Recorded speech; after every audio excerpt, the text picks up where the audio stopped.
Number 1 na po ang AIM Global. Bakit ka pa titingin sa iba? Number 1 company, tapos tamang grupo, tamang sistema, pinaka-importante sa lahat, yung tamang attitude.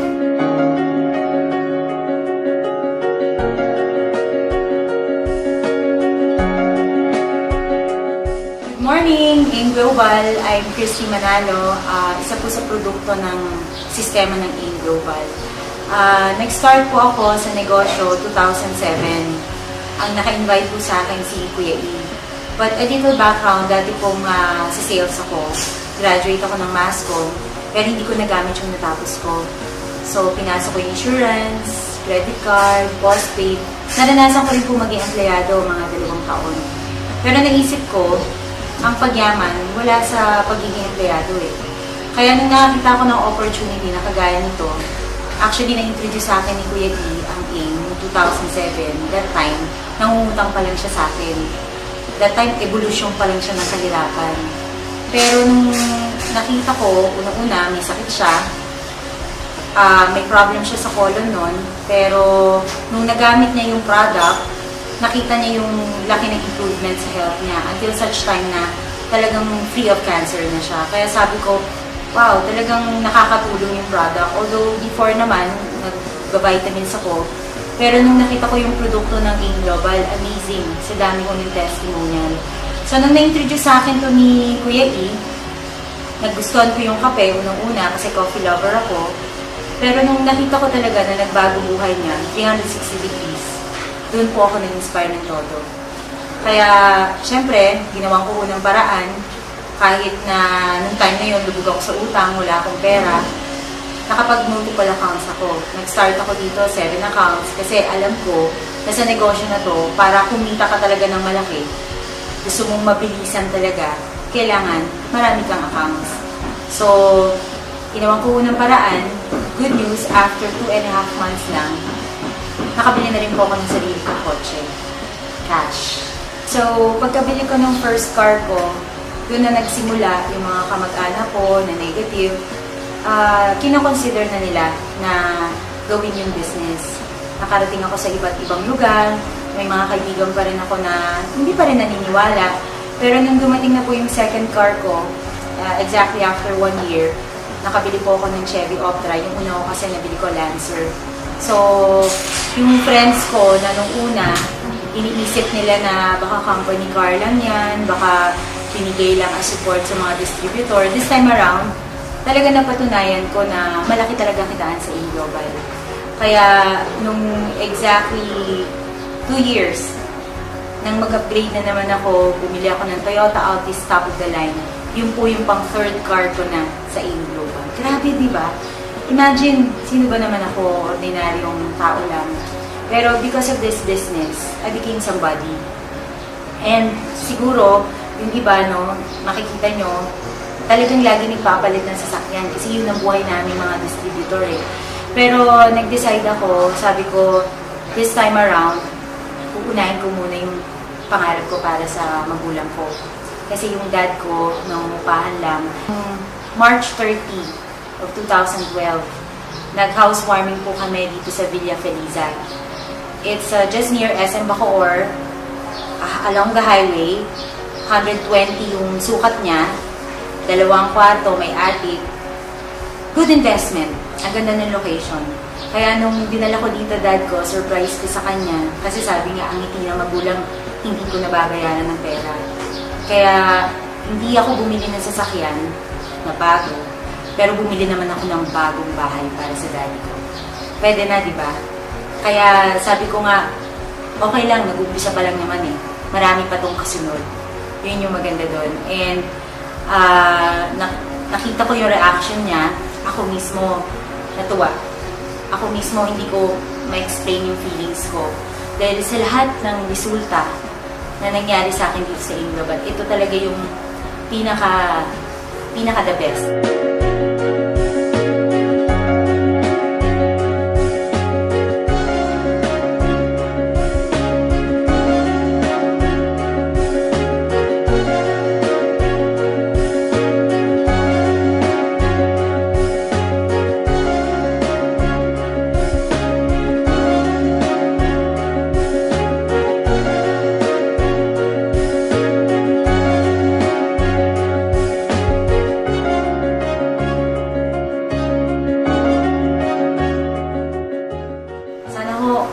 tingnan nyo na lang yung mga buhay namin ngayon. Compare sa buhay namin before, na dati lang commuter, dati lang hindi makabayad ng kuryente, dati lang halos lubog sa utang, pinupuntahan araw-araw ng Bombay, ng maniningil, hindi ka halos makatulog dahil ang problema lagi pera. Ang problema ko pa rin pera. Yung nga lang, hindi ko na alam kung saan ko siya gagastusin. So, sana ganun din yung maging problema nyo, di ba? Masarap mag-aim global. Ang dami mong taong matutulungan. Aside dun sa malaking kitaan, right now, pumapalo na po sa 300 to 400 figures na kinikita ko. Pero ang goal ko, I look forward na maranasan ko yung kinikita syempre ng upline ko. Lampasuin ko yung kinikita nila kalahating milyon, 1,000,000, isang buwan. Kaya-kaya naman eh. Trabaho lang ang katapat. Kaya sabi ko nga, kung naranasan ko na yung Hong Kong trip, wala akong pinapalagpas eh. Noong 2009 naman po, Asian Cruise, Malaysia, Singapore, Thailand. At yung pinaka-ultimate goal talaga na hindi ko makakalimutan na nakuha ko sa game. Nabigyan po ako ng 10 years multiple visa to US. Grabe! Eto, tingnan nyo. Ang malupit dyan, yung expiration. April 15, 2020. 10 years multiple visa po binabigay sa akin. So, pwede na ako magpabalik-balik sa US. Grabe, yung magkano lang puhunan. Dito pa lang po, bawing-bawi ka na. Kaya sabi ko nga sa mga nag-iisip pa, para kayo nagtamok sa bigas. Sa totoo lang.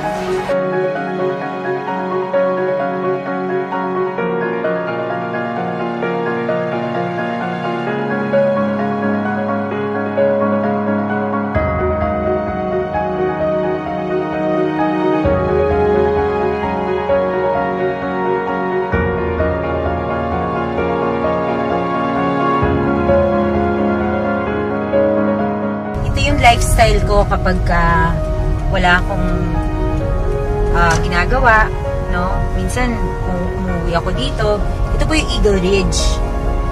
Kasi tatlo yung address ko. Isa po sa Bacoor, yun yung Villa Feliza. Pagka ginabi ako ng uwi, galing sa office. Pag naman nandito ako sa Cavite area, dito ako umuwi sa General Trias. Tapos meron pa kaming bahay sa Dasma. Pero wala nang tao doon ngayon eh. Dito na lahat yung family namin. Kaya gusto ko kayong i-tour para lang makita nyo yung lifestyle ng isang networker. Pagka gusto mong magpahinga, pag gusto mong magbakasyon, punta ka lang ng Boracay, mga clubhouse, 4 actually. This is the only golf course na 4 sa buong Asia. Grabe no? Dito ako nakatira.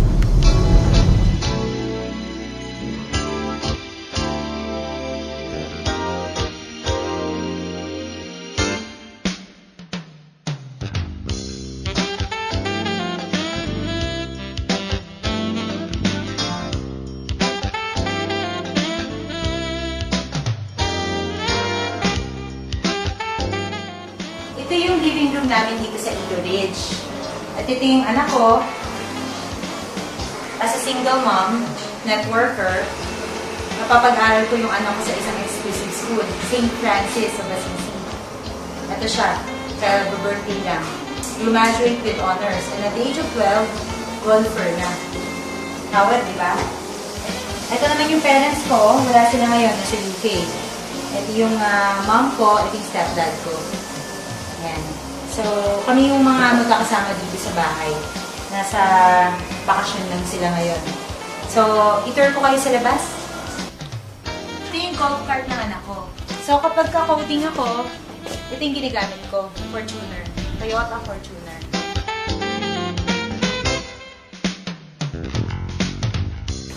So, ito yung buhay ko dito sa Eagle Ridge pag nagre-relax ako. Kasama ko yung mga alaga kong aso. This is Yuri. And this is Primo. Give it to me. Yan, ito yung pinakamakulit. Pero napakabait nito. Golden Retriever. Eto, minsan nagkakape kami. Nagpupunta rito kapatid ko, nagkikwentuhan kami. Ito yung buhay. Hindi komplikado. Pag gusto mo mag-relax, pwede ka mag-relax.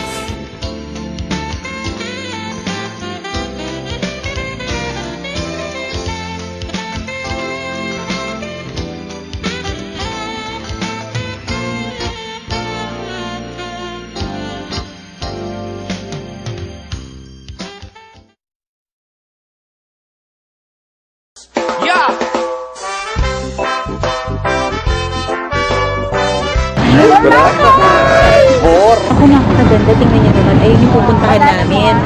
Yan yung gagawin namin mamaya. Mag-welcome kami. Tapos zorb. Ang dami. Talagang i-enjoy namin ito ng todo-todo. Clear water, night weather, panalo!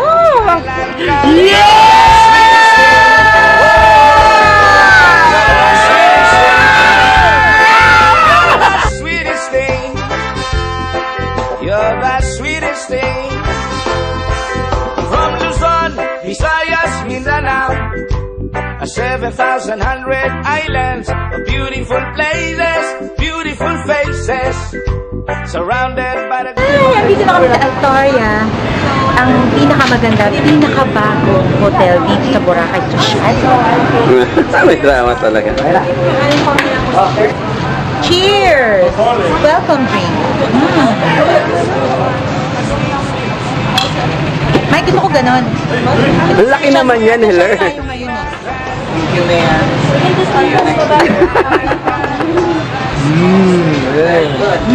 Pandan. Alright, that's it.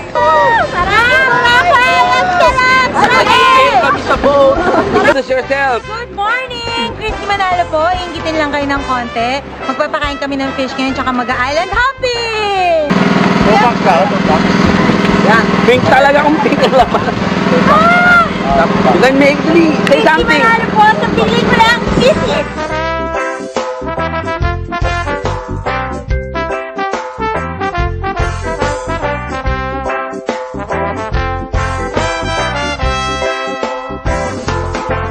From Luzon, Visayas, Mindanao, 7,100 islands. Pauwi na kami. Nag-enjoy kami dun sa ilang araw namin pag-stay sa Boracay. The best talaga.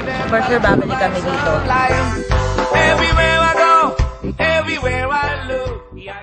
So, syempre, gusto ko magpasalamat sa mga taong kung hindi po dahil sa kanila, wala siguro ako ngayon dito. Unang-una na sa mga uplines ko, no? Kuya E, I love you. Ikaw yung isa sa mga taong sumuporta talaga sa akin ng todo. Prime movers, mula po kala Mike Macrohon, Richard Agas, Razon family. Sa hirap at ginhawa po magkakasama kami. At sa mga downlines na talagang ang sisipag, ang gagaling, very inspired dahil na rin po sa ganda ng kultura at samahan namin dito sa Eagles Alliance, yung pangalan ng grupo. Para kami isang pamilya dito na hindi lang po sama-sama kami na nagtutulong-tulong maabot yung mga pangarap namin. Talagang there are times even sa mga problema, magkakasama po kami na sinusolusyonan yun. Kaya, syempre, lalo na sa pamilya ko, sa anak ko, sa mga magulang ko, sa mga kaibigan ko, na kahit mga negative, sila po yung nagbibigay ng extra challenge sa akin para mas lalong galingan ko pa at pursigihin ko pa na gumanda lalo yung buhay ko para patunayan ko sa kanila na tama yung naging decision ko. Siyempre, sa AIM Global, sa lahat ng may-ari, mula kay Doc Ed, kay Doktora, sa upline namin, John Espirin, kay Sir Francis Miguel, na nag-umpisa ako, talagang grabe yung supportang binigay din po sa amin, sa grupo. At sa lahat ng staff ng AIM Global, dahil sila po yung laging maghihiliw na nagbibigay ng serbisyo pag nasa opisina po kami.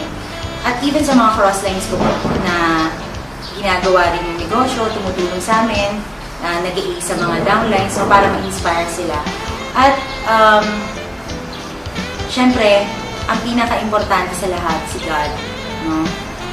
I'm sure lahat ng to hindi magiging posible hindi dahil sa Kanya. Trabaho lang talaga katapat. Binigyan ako ng magandang opportunity dahil hinihingi ko to. Hinihingi ko sa Diyos. Ngayon, nangyari na. Siyempre, thank you, Lord. I count my blessings, and this time around, I want to be a blessing to others.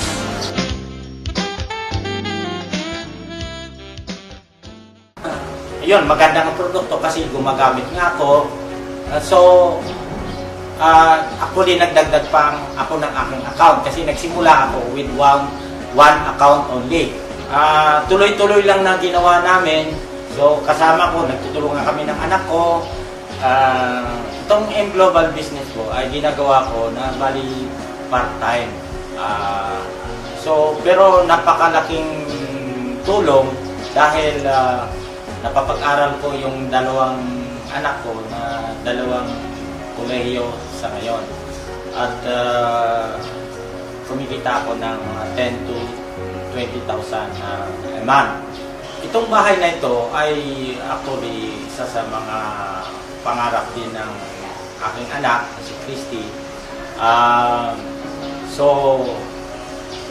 Nagkaroon ng katuparan dahil dito sa M Global.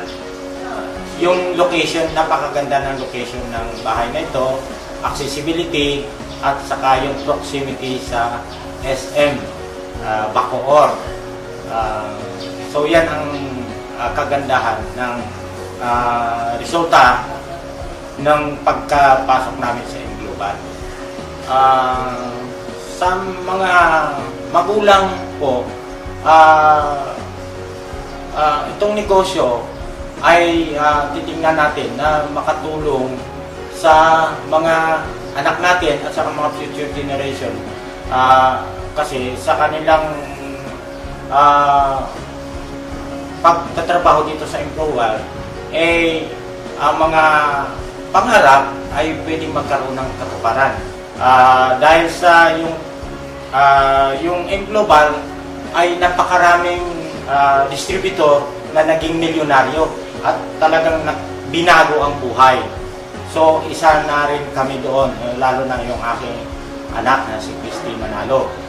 Muli, ako si Jimmy Tubiliasa, member ng M Global, ay nagpapasalamat sa lahat ng mga blessings na dumating sa akin, sa anak ko, sa aking pamilya na kasama dito sa M Global, and then sa lahat ng mga members ng M Global, and then the owners, especially Dr. Ed Cabanto, Sir Francis Miguel, and Sir John Aspirin. Dahil sa kanilang able stewardship, itong company ay naging number 1 at maraming pinabagong buhay. So, lahat ng biyaya o blessing na ito, I'm giving back all the praise, the glory, the honor, and the thanksgiving to our Almighty Father, our Creator of all, our Lord Jesus Christ. Amen. I have given you a choice between a blessing and a curse. When all of these things happen to you, remember that I have given you my choice. Sa mga kapatid, nakasalalay sa mga kamay natin kung ano po yung kahihinat na natin sa negosyo na ito. Huwag niyo iasa sa upline, huwag niyo iasa sa downline. Ikaw mismo ang gagawa ng swerte nito. Ikaw mismo ang gagawa ng success nito. Pero naniniwala ako, basta ginusto mo, mangyayari sa'yo. So good luck, more millions din sa inyong lahat. Kung ano nangyari sa akin, ang prayers ko sana mangyari dito sa inyo. Power in God. And I'm a billionaire.